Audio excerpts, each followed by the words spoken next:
चन्द्रकमचं मा समं चतुर्भुजं वन्दे केयोर्मुकुटोज्ज्वलां वासुदेवस्य नयनं शङ्करस्य च भूषणम् एवं ध्यात्वा जपे नित्यं शशिनः कवचं शुभं शशि पातु शिरोदेशं भालं पातु कलानिधिः चक्षुषी चन्द्रमा पातु श्रुति पातु निशापतिः प्राणं छपाकरः पातु मुखं कुमुदबान्धवः पातु कण्ठं च मे सोमः स्कन्धे जैवात्रिकस्तथा करौ सुधाकरः पातु वच्छा पातु निशाकरः हृदयं पातु मे चन्द्रो नाभिं शङ्करभूषणः मध्यं पातु सुरश्रेष्ठा कटिं पातु सुधाकरः ऊरू तारापतिः पातु मृगाङ्को जानुनी सदा अब्धिजा पातु मे जङ्घे पातु पादो विधूसदः सर्वाण्यन्यानि च अङ्गानि पातु चन्द्रोऽखिलं वपुः एताद्धिकमचं दिव्यं भुक्तिमुक्तिप्रदायकं यः पठेत् शृणुयाद्वापि सर्वत्यविजयी भवेत्। श्रीचन्द्रकवचं मा श्रीचन्द्र अर्पणमस्तु। श्रीचन्द्रमसे नमः। श्रीचन्द्रकवचं मा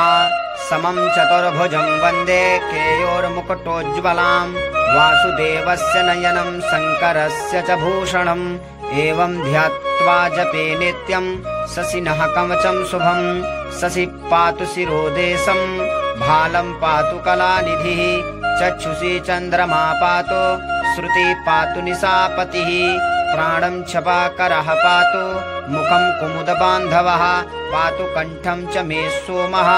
स्कन्धे जैवात्रिकस्तथा करौ सुधाकरः पातु वच्छा पातु निशाकरः हृदयं पातु मे चन्द्रो नाभिं शङ्करभूषणः मध्यं पातु सुरश्रेष्ठा कटिं पातु सुधाकरः ऊरू तारापतिः पातु मृगाङ्को जानुनी सदा अब्धिजा पातु मे जङ्घे पातु पादो विधूसदः सर्वाण्यन्यानि च अङ्गानि पातु चन्द्रोऽखिलं वपुः एताद्धिकमचं दिव्यं भुक्तिमुक्तिप्रदायकं यः पठेत् शृणुयाद्वापि सर्वत्यविजयी भवेत्। श्रीचन्द्रकवचं मा श्रीचन्द्र अर्पणमस्तु। श्रीचन्द्रमसे नमः। श्रीचन्द्रकवचं मा समं चतुर्भुजं वन्दे केयोर्मुकुटोज्ज्वलां वासुदेवस्य नयनं शङ्करस्य च भूषणम् एवं ध्यात्वा जपे नित्यं शशिनः कवचं शुभं शशि पातु शिरोदेशं भालं पातु कलानिधिः चक्षुषी चन्द्रमा पातु श्रुति पातु निशापतिः प्राणं छपाकरः पातु मुखं कुमुदबान्धवः पातु कण्ठं च मे सोमः स्कन्धे जैवात्रिकस्तथा करौ सुधाकरः पातु वच्छा पातु निशाकरः हृदयं पातु मे चन्द्रो नाभिं शङ्करभूषणः मध्यं पातु सुरश्रेष्ठा कटिं पातु सुधाकरः ऊरू तारापतिः पातु मृगाङ्को जानुनी सदा अब्धिजा पातु मे जङ्घे पातु पादो विधूसदः सर्वाण्यन्यानि च अङ्गानि पातु चन्द्रोऽखिलं वपुः एताद्धिकमचं दिव्यं भुक्तिमुक्तिप्रदायकं यः पठेत् शृणुयाद्वापि सर्वत्यविजयी भवेत्। श्रीचन्द्रकवचं मा श्रीचन्द्र अर्पणमस्तु। श्रीचन्द्रमसे नमः। श्रीचन्द्रकवचं मा समं चतुर्भुजं वन्दे केयोर्मुकुटोज्ज्वलां वासुदेवस्य नयनं शङ्करस्य च भूषणम् एवं ध्यात्वा जपे नित्यं शशिनः कवचं शुभं शशि पातु शिरोदेशं भालं पातु कलानिधिः चक्षुषी चन्द्रमा पातु श्रुति पातु निशापतिः प्राणं छपाकरः पातु मुखं कुमुदबान्धवः पातु कण्ठं च मे सोमः स्कन्धे जैवात्रिकस्तथा करौ सुधाकरः पातु वच्छा पातु निशाकरः हृदयं पातु मे चन्द्रो नाभिं शङ्करभूषणः मध्यं पातु सुरश्रेष्ठा कटिं पातु सुधाकरः ऊरू तारापतिः पातु मृगाङ्को जानुनी सदा अब्धिजा पातु मे जङ्घे पातु पादो विधूसदः सर्वाण्यन्यानि च अङ्गानि पातु चन्द्रोऽखिलं वपुः एताद्धिकमचं दिव्यं भुक्तिमुक्तिप्रदायकं यः पठेत् शृणुयाद्वापि सर्वत्यविजयी भवेत्। श्रीचन्द्रकवचं मा श्रीचन्द्र अर्पणमस्तु। श्रीचन्द्रमसे नमः। श्रीचन्द्रकवचं मा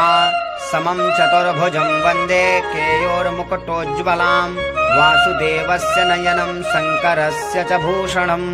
एवं ध्यात्वा जपे नित्यं शशिनः कवचं शुभं शशि पातु शिरोदेशं भालं पातु कलानिधिः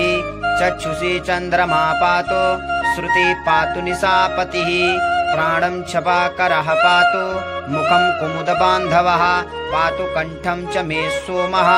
स्कन्धे जैवात्रिकस्तथा करौ सुधाकरः पातु वच्छा पातु निशाकरः हृदयं पातु मे चन्द्रो नाभिं शङ्करभूषणः मध्यं पातु सुरश्रेष्ठा कटिं पातु सुधाकरः ऊरू तारापतिः पातु मृगाङ्को जानुनी सदा अब्धिजा पातु मे जङ्घे पातु पादो विधूसदः सर्वाण्यन्यानि च अङ्गानि पातु चन्द्रोऽखिलं वपुः एताद्धिकमचं दिव्यं भुक्तिमुक्तिप्रदायकं यः पठेत् शृणुयाद्वापि सर्वत्यविजयी भवेत्। श्रीचन्द्रकवचं मा श्रीचन्द्र अर्पणमस्तु। श्रीचन्द्रमसे नमः। श्रीचन्द्रकवचं मा समं चतुर्भुजं वन्दे केयोर्मुकुटोज्ज्वलां वासुदेवस्य नयनं शङ्करस्य च भूषणम् एवं ध्यात्वा जपे नित्यं शशिनः कवचं शुभं शशि पातु शिरोदेशं भालं पातु कलानिधिः चक्षुषी चन्द्रमा पातु श्रुति पातु निशापतिः प्राणं छपाकरः पातु मुखं कुमुदबान्धवः पातु कण्ठं च मे सोमः स्कन्धे जैवात्रिकस्तथा करौ सुधाकरः पातु वच्छा पातु निशाकरः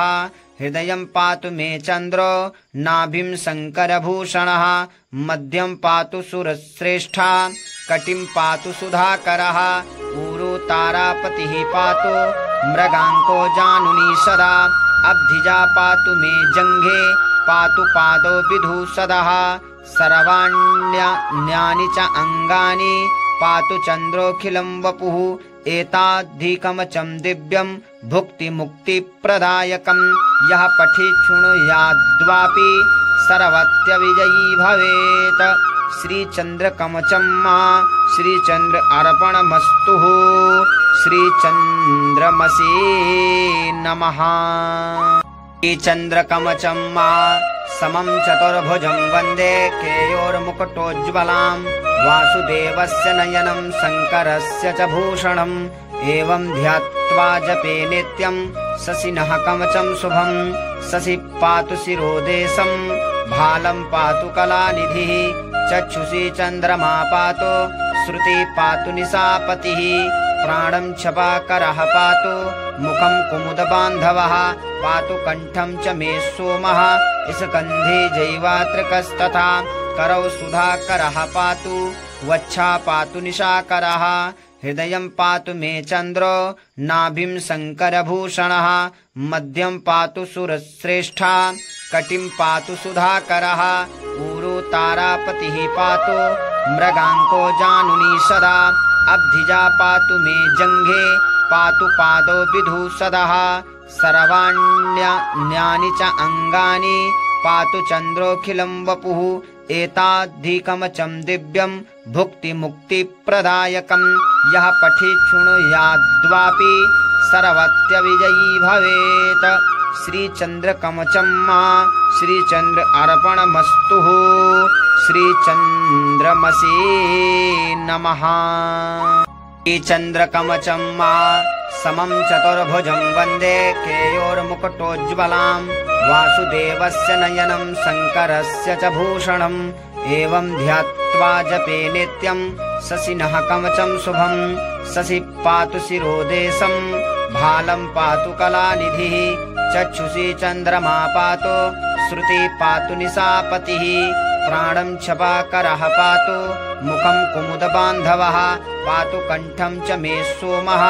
स्कन्धे जैवात्रिकस्तथा करौ सुधाकरः पातु वच्छा पातु निशाकरः हृदयं पातु मे चन्द्रो नाभिं शङ्करभूषणः मध्यं पातु सुरश्रेष्ठा कटिं पातु सुधाकरः ऊरो तारापतिः पातु मृगाङ्को जानुनी सदा अब्धिजा पातु मे जङ्घे पातु पादौ विधूसदः सर्वाण्यन्यानि च अङ्गानि पातु चन्द्रोऽखिलं वपुः एताद्धिकवचं दिव्यं भुक्तिमुक्तिप्रदायकं यः पठेत् शृणुयाद्वापि सर्वत्यविजयी भवेत् श्रीचन्द्रकवचं मा श्रीचन्द्र अर्पणमस्तु श्रीचन्द्रमसे नमः। श्रीचन्द्रकवचं मा समं चतुर्भुजं वन्दे केयोर्मुकुटोज्ज्वलां वासुदेवस्य नयनं शङ्करस्य च भूषणम् एवं ध्यात्वा जपे नित्यं शशिनः कवचं शुभं शशि पातु शिरोदेशं भालं पातु कलानिधिः चक्षुषी चन्द्रमा पातु श्रुति पातु निशापतिः प्राणं छपाकरः पातु मुखं कुमुदबान्धवः पातु कण्ठं च मे सोमः स्कन्धे जैवात्रिकस्तथा करौ सुधाकरः पातु वच्छा पातु निशाकरः हृदयं पातु मे चन्द्रो नाभिं शङ्करभूषणः मध्यं पातु सुरश्रेष्ठा कटिं पातु सुधाकरः ऊरो तारापतिः पातु मृगाङ्को जानुनी सदा अब्धिजा पातु मे जङ्घे पातु पादौ विधूसदः सर्वाण्यन्यानि च अङ्गानि पातु चन्द्रोऽखिलं वपुः एताद्धिकवचं दिव्यं भुक्तिमुक्तिप्रदायकं यः पठेत् शृणुयाद्वापि सर्वत्यविजयी भवेत् श्रीचन्द्रकवचं मा श्रीचन्द्र अर्पणमस्तु श्रीचन्द्रमसे नमः। श्रीचन्द्रकवचं मा समं चतुर्भुजं वन्दे केयोर्मुकुटोज्ज्वलां वासुदेवस्य नयनं शङ्करस्य च भूषणम् एवं ध्यात्वा जपे नित्यं शशिनः कवचं शुभं शशि पातु शिरोदेशं भालं पातु कलानिधिः चक्षुषी चन्द्रमा पातु श्रुति पातु निशापतिः प्राणं छपाकरः पातु मुखं कुमुदबान्धवः पातु कण्ठं च मे सोमः स्कन्धे जैवात्रिकस्तथा करौ सुधाकरः पातु वच्छा पातु निशाकरः हृदयं पातु मे चन्द्रो नाभिं शङ्करभूषणः मध्यं पातु सुरश्रेष्ठा कटिं पातु सुधाकरः ऊरो तारापतिः पातु मृगाङ्को जानुनी सदा अब्धिजा पातु मे जङ्घे पातु पादौ विधूसदः सर्वाण्यन्यानि च अङ्गानि पातु चन्द्रोऽखिलं वपुः एताद्धिकवचं दिव्यं भुक्तिमुक्तिप्रदायकं यः पठेत् शृणुयाद्वापि सर्वत्यविजयी भवेत् श्रीचन्द्रकवचं मा श्रीचन्द्र अर्पणमस्तु श्रीचन्द्रमसे नमः। श्रीचन्द्रकवचं मा समं चतुर्भुजं वन्दे केयोर्मुकुटोज्ज्वलां वासुदेवस्य नयनं शङ्करस्य च भूषणम् एवं ध्यात्वा जपे नित्यं शशिनः कवचं शुभं शशि पातु शिरोदेशं भालं पातु कलानिधिः चक्षुषी चन्द्रमा पातु श्रुति पातु निशापतिः प्राणं छपाकरः पातु मुखं कुमुदबान्धवः पातु कण्ठं च मे सोमः स्कन्धे जैवात्रिकस्तथा करौ सुधाकरः पातु वच्छा पातु निशाकरः हृदयं पातु मे चन्द्रो नाभिं शङ्करभूषणः मध्यं पातु सुरश्रेष्ठा कटिं पातु सुधाकरः ऊरो तारापतिः पातु मृगाङ्को जानुनी सदा अब्धिजा पातु मे जङ्घे पातु पादौ विधूसदः सर्वाण्यन्यानि च अङ्गानि पातु चन्द्रोऽखिलं वपुः एताद्धिकमचं दिव्यं भुक्तिमुक्तिप्रदायकं यः पठेत् शृणुयाद्वापि सर्वत्यविजयी भवेत् श्रीचन्द्रकवचं मा श्रीचन्द्र अर्पणमस्तु श्रीचन्द्रमसे नमः।